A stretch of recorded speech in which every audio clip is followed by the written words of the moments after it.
From the Cronkite studios in downtown Phoenix, this is Cronkite News. Delegates from across the U.S. are gathering in Arizona in hopes of holding a constitutional convention. They say the fate of our nation's financial future depends on it. Plus, Arizona's Attorney General plans to sue the Arizona Board of Regents over tuition, what he believes is unconstitutional for our state's university students. And Cronkite News continues our coverage on DACA, an inside look on a DACA recipient's life after Trump's announcement to end the program. Cronkite News starts now. Good evening and welcome to Cronkite News on Arizona PBS. I'm Maya Petros. And I'm Ryan Curry. Thank you so much for joining us. Several states are working to change the U.S. Constitution, and today the effort is happening here in Arizona. The Balanced Budget Amendment Planning Convention is underway this week at the state capitol. Cronkite News reporter Holly Bernstein has the latest on the gathering, which hasn't happened in 156 years. According to Article 5, states can force Congress to propose amendments to the U.S. Constitution by a 2/3 vote. This means 34 states need to participate. This week's meetings would try to set rules for a first-ever Article 5 convention. The proposed amendment would require Congress to balance the budget, and 71 delegates will spend the rest of the week in Phoenix to figure out how to make that happen. So far, according to the National Balanced Budget Amendment Task Force, 27 states, including Arizona, have approved qualifying resolutions to call for the convention. I fully support it. When George W. Bush came into office, I believe our national debt at that point was about $5 trillion. He added $4 trillion to the debt. And then President Obama added another $10 trillion to our debt. And so who's going to pay off $20 trillion, which is our total debt at this point? As of right now, I don't think the Democrats or Republicans up in Washington, D.C. Are really making this a priority, even though just a few days ago we just ticked over the 20 trillion mark. And so now, what are we going to do? Once an amendment is written, 3/4 of the states would have to ratify that amendment for it to become part of the Constitution. But it's certainly a long shot. A convention has never successfully been used to propose an amendment. In the broadcast center, Holly Bernstein, Cronkite News. Arizona Attorney General Mark Brnovich is suing the Arizona Board of Regents for what he says is an unconstitutional rise in tuition fees. In the lawsuit filed on Friday in Maricopa County Superior Court, Brnovich cited the Arizona Constitution, which says that tuition should be nearly as free as possible. In a statement, he said, quote, "Within the last years, Arizona went from having some of the most affordable public universities to having some of the most expensive.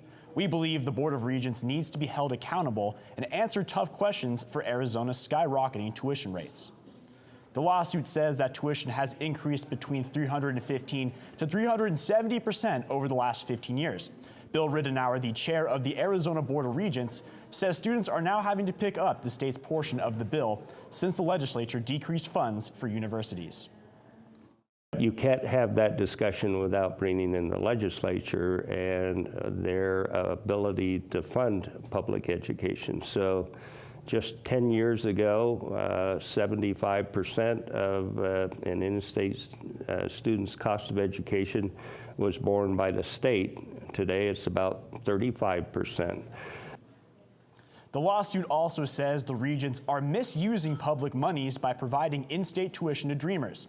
Ridenour says the board has already been in touch with legal counsel and is working on finding solutions. The U.S. Supreme Court is allowing the Trump administration to keep a restrictive policy on refugees. This afternoon, the justices agreed to block a lower court ruling on the controversial travel ban that would have eased restrictions and allowed up to 24,000 refugees to enter the country before the end of October. This isn't a final ruling on the ban. The justices are scheduled to hear official arguments next month. And almost a week after the Trump administration's announcement on DACA, those affected are still processing the news and looking at what their options are. Cronkite News reporter Alex Valdez got an inside look into the life of a DACA recipient while also speaking with an immigration lawyer who's helping those who now need it. I was brought into the United States when I was like a year and a half. I was born in Michoacan, Mexico. I've never been back since. Liliana Reyes, a third-time participant of DACA, woke up on September 5th to news that put her dream of becoming a teacher potentially in jeopardy. I was feeling really sad, scared, because like, what's next? You know, what's happening? What's going to happen with us now? President Donald Trump fulfilled a key campaign promise on Tuesday to roll back on an immigration program that protects young, undocumented immigrants from deportation. Reyes is just one of 28,000 recipients in Arizona that the administration's decision will affect. I didn't think it was gonna go this far. I knew our president he said we had a place in his heart. The administration is giving participants whose permits expire before March 5th, 2018 until October 5th of this year to reapply. Attorney Phil Ortega at Udall-Shumway is offering free consultations to assist during the application process. According to the numbers we're hearing, there's 211,000 DACA recipients currently that expire before March 5th, 2018 that are in need of renewals in the next month. Reyes says she hopes lawmakers know DACA recipients are not to blame. I'm pretty sure everybody in the world can agree with me that they'll do anything for their children. And I mean, I'm here, I've been here all my life. It's not fair that I should be treated any differently. In Phoenix, Alex Valdez, Cronkite News. Reyes' work permit is set to expire in 2019, and the DACA program is no longer accepting new applications. ASU Center for the Study of Race and Democracy is hosting a DACA workshop tomorrow night, open to students and their families to connect with local attorneys and learn about next steps. Arizona Senator John McCain says a new round of treatment won't keep him from his work in Washington, D.C. McCain was diagnosed with brain cancer over the summer. McCain's office said he had an MRI yesterday at the National Institutes of Health in Maryland, where he is receiving treatment. He will continue with chemotherapy and radiation treatments while working at the U.S. Capitol. Federal agencies that oversee tribal lands, schools, and healthcare continue to suffer from weak leadership, a lack of oversight, and mismanaged resources. Those were the findings of the Government Accountability Office, which added the Bureau of Indian Affairs, the Bureau of Indian Education, and Indian Health Services to its high-risk areas of government most in need of change. The agencies and their ongoing problems will be the focus of a Senate hearing in Washington tomorrow. Count on Cronkite News for coverage. When the Supreme Court takes up a case pitting a cake maker's religious freedom against the rights of a gay couple whose wedding he refused to cater, 3 Arizona lawmakers will be among scores of others siding with the shop's owner. Cronkite News reporter Fraser Allen Best has the story from our Washington bureau. Masterpiece Cake Shop owner Jack Phillips considers his designs to be art and sees efforts to control that art as stifling his expression. He says the Colorado law compelling him to bake the cake is unconstitutional. This goes well beyond, do I get to go back to making wedding cakes? This goes at the core of the very freedoms and fundamental freedoms that we have as Americans that we all enjoy. Others say those freedoms are not without limits. Sarah Warbelow is the legal director of the Human Rights Campaign, a national advocacy group. Religious freedom, while an important value, shouldn't be used as a license to discriminate against other Americans. Kristen Wagner, the lawyer for Masterpiece, says similar cases to this one are popping up elsewhere. There's a case pending in Arizona right now that's involving this issue, and there's a Phoenix ordinance that threatens Arizonans with jail time if they don't create artistic expression that violates their conscience. That lawsuit was filed by the 2 Christian owners of the art design studio Brush and Nib. They claim a Phoenix ordinance that would compel them to make decorations for a same-sex wedding is also unconstitutional. In the meantime, Phillips awaits a hearing for his own case. Because I want to live by my faith and continue to live by my faith in everything that I do. In Washington, Fraser Allen Best, Cronkite News. Arizona Congressman Trent Frakes, Paul Gosar, and Andy Biggs joined more than 80 lawmakers siding with Phillips. The Supreme Court has yet to set a date for arguments in the Masterpiece Cake Shop case. Wrong-way driving has been a huge issue here in Arizona.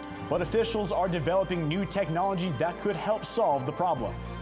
Coming up on Cronkite News, how this tech could make Arizona highways safer. Plus, the Musical.ly app is a popular one among tweens and teens, but some parents are worried about strangers making contact through the app. When a story comes in the morning, we're out the door as fast as we can go. But it's also great to spend more time in communities and produce projects. From the borderlands to the cities, the reservations, and even the state capitol, we want to get to the heart of the matter. When the lights come on in the studio, we know our hard work is about to pay off. We love what we do here at Cronkite News. We're proud to tell the stories of our state. Now more than ever, it's important to have a trusted news source, and that's Cronkite News. This fall. I'm so excited! What? From the inspiring to the amazing. You're in the presence of history. The compelling. He said, "Welcome home." It was just a powerful moment. To the astounding. I promised myself I wouldn't cry. And from the breathtaking. This is real. A journey to Mars. To the electrifying. We're going to change the world. All this and more. All this fall. Oh my God!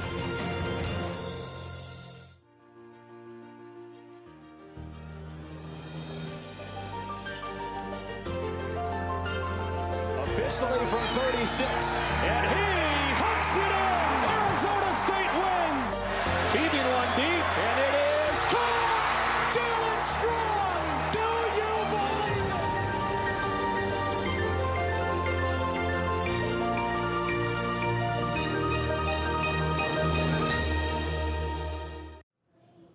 Following nearly 1,200 service calls for wrong-way drivers and 12 fatal accidents, thermal cameras are now being tested to detect wrong-way drivers on freeway ramps in Phoenix. They've already caught 2 violators. In addition to the thermal cameras, some ramps will trigger alerts like illuminated signs with flashing lights and immediately inform other drivers and law enforcement to provide a faster response. A warning tonight to parents about a popular music app. Sydney Eisenberg shows us how a stranger was able to contact a Valley teen through Musical.ly and ask for her personal information. Tommy wants you to talk to him. Ashley is like any other 11-year-old girl. She loves her dogs and talking with her friends on social media. Well, that's why I like it, because all my friends are on it. Her favorite app is Musical.ly. Musical.ly allows users to lip sync to popular songs of today. And this is like people you follow. However, around April of this year, the tune quickly changed when Ashley was messaged by a stranger through the app. The message wasn't specific. You know, he didn't say nude pictures or anything, but she immediately felt like that was inappropriate. And she came to me about it and said some person contacted her asking for pictures, and she said that it was inappropriate and she didn't feel comfortable sending any pictures to this person. She didn't know who he was. Police say that criminals are able to contact their victims either through the computer or through their phone if it is connected to the internet. Any app or website has the potential to be dangerous for our children, whether it be the content that they're viewing or the ability for others to contact their children via that app or website. Ashley and her mom did block the stranger and update Ashley's privacy settings, but parents can still do more to monitor their children. What I tell parents to do is there's 3 things that are extremely important. I think that the parents should communicate with their children, they should monitor their activity, and they need to continuously educate themselves about the newest trends. We, did the right thing by blocking this person, deleting it, and again, I think at that time, maybe our settings weren't at the right where they needed to be, where strangers could still contact her and send her messages. So now we've gone in there and make sure that only people she knows can message her. Even if you have your settings correct, Ashley says there is still one thing you can do to protect yourself. Just ignore it, I guess. If you didn't know how to do all the other stuff, you could just ignore it and don't answer, because then they can't do anything. In Phoenix, Sydney Eisenberg, Cronkite News. Salt cedar trees were planted in Arizona in the 1800s to prevent erosion. But now they pose potential threats to the surrounding community. Coming up on Cronkite News, why these salt cedar trees may be removed after more than 100 years. And we are tracking a cooling trend headed our way. Your full 7-day forecast coming up. Hello from the children of planet Earth. Exploring, it's the lifeblood of the mission. Human beings are a curious bunch. What are we going to see when we get really close? Just because an idea is crazy, it's not necessarily wrong. We were on our way. You don't get anywhere until you've tested the limits. That carries an intensity you can't imagine. You could hear people just, whoa. Oh my God, absolutely spectacular. It's a rush. We ask a lot of our heroes. We are at a remarkable moment. We're going farther than any exploration ever has.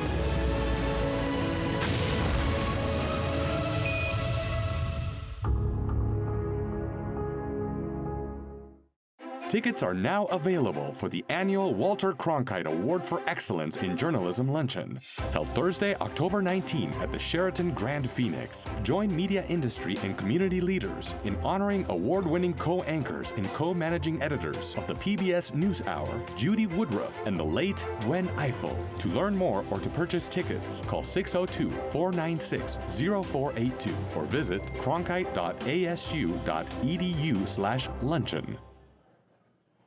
There's an ozone high pollution advisory today as ozone levels are expected to exceed the federal health standard for air quality. People with respiratory problems should limit their time outside for the remainder of today and limit their driving, avoid drive-through lines, and use public transportation instead. Massive power outages are crippling much of the southeast in the wake of Hurricane Irma. In Florida, about 15 million people are without power, according to the Department of Homeland Security. Georgia Power Companies reported that 1.3 million customers, households and businesses, lost power.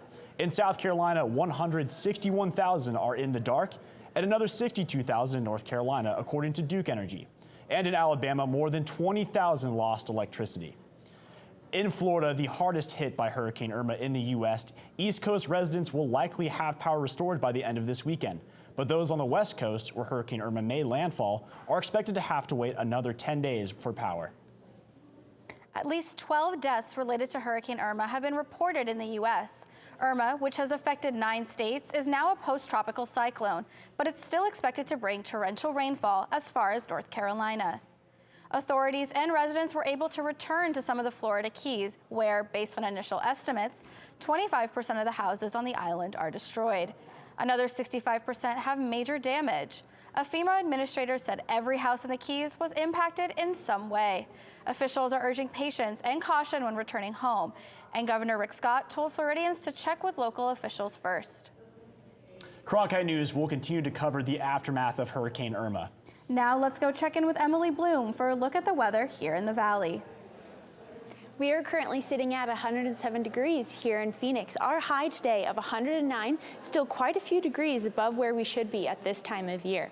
This area of high pressure that is sitting over the Four Corners has really brought those temperatures up the past couple of days. However, as we head into the rest of the week, there's this weather system moving into these western states, and that is really going to bring a cooling trend for those of us here in Phoenix. We'll get there in just a moment, but our temperatures across the valley at the moment, we've got 105 in Whitman, 106 in Chandler, 105 in Sacaton, and 105 down in Casa Grande. However, as we head into the late hours tonight, by about 9 p.m., we will all drop into those mid to upper 90s throughout the rest of the week.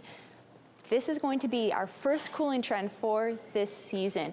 Tomorrow, those temperatures really begin to tumble. Friday, we start the day off at 73 degrees with a high of 96. Now, these morning lows in the 70s is what's really going to make such a substantial difference for us these next couple of days. And we hold on to those highs in the upper 90s through the beginning of at least next week. For Cronkite Weather, I'm Emily Bloom. Hurricanes aren't the only types of weather that wreak havoc, and coastal cities aren't the only ones that need to be prepared. That was one message Arizona official took to Washington this week. Cronkite News reporter Bailey Vogt has the story from our Washington bureau. Scenes like this that have been playing out on the Gulf Coast will likely never be seen in Arizona, but that doesn't mean we shouldn't prepare for other natural disasters, said the Flagstaff sustainability manager. Look at challenges that Intermountain West communities are facing. So we're not having conversations only about sea level, which we hear a lot, but we're talking about fire and drought and extreme temperature changes. Nicole Woodman speaks from experience. After an active year of natural disasters in 2010, she headed a disaster resilience program. Woodman was invited to present this successful model at an extreme weather preparedness panel in Washington. How can the city organization reduce its vulnerability and build organizational resilience to climate variability and climate-related issues? And more importantly, what are the risks if we don't act? Faced with crises like hurricanes or, in Flagstaff's case, forest fires, Woodman says that the best way for cities to implement these programs is support from all parts of the community. Success is only going to be achieved with our community members involved, our political leaders taking action, and us creating an identity around our actions. Woodman said in the panel that they are seeing increased activity in their weather and need to figure out new solutions to handle it. We have to figure out how to deal with the intensity of our storms. They are getting stronger. We're seeing a lot more flooding, again, seasonal flooding in our community. In Washington, Bailey Vogt, Cronkite News. Salt cedar trees are being removed in the Southwest Valley. Cronkite News reporter Holly Bach shows us how clearing the trees will prevent future flooding of homes and businesses. More than 15,000 acres along the Gila River are filled with salt cedar trees, trees that were originally planted in the late 1800s to help control erosion. Buckeye, Avondale, and the Maricopa County Flood Control District said they are removing the trees because they are extremely flammable and grow in an area that is already prone to flooding. This is a big thing to Buckeye. In the future could be we have floods and fires in the south part of the city, and that's not good. These cedar trees behind me are the ones that the city of Buckeye will potentially be taking down along the Gila River. There's estimated about 200 homes that are in that area that would be at risk in a major flooding event. So there's a high priority to, on the life safety, public safety end of it, a number of different facets to restore the river, clean out the salt cedar, and allow the river to flow again without obstructions and spreading out. Arizona Game and Fish have been working with the cities to replace the trees in the area with cottonwoods and willows. They're also keeping an eye on the creatures that live in these areas. So what we're concerned with really is kind of those threatened and endangered species, and trying to find where we can take a look at with our pilot projects and with some of this more collaborative effort and strategizing where we want to make these pockets of high quality habitat that we want to keep. Wolf Crowder hopes birds like the southwest willow flycatcher and smaller creatures will make the newly planted trees their homes. In Buckeye, Holly Bach, Cronkite News. Watch where you're stepping this month because it's officially the birthing season for snakes. On average, there are more than 300 snake bites reported every year in Arizona. Coming up on Cronkite News, we'll take you to the Phoenix Herpetological Society to show you what you need to know to avoid a venomous bite this season.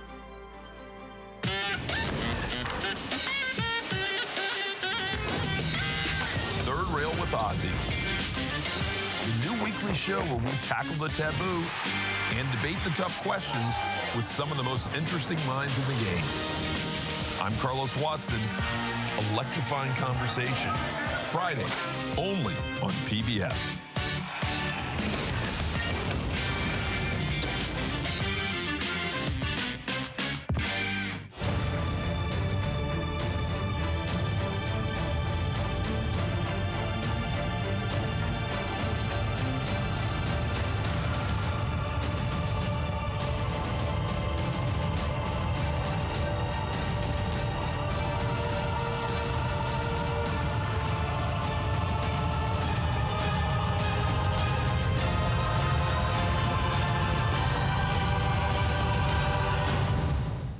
Fridays, it's at Cronkite News, your social sharing connection where you choose the news.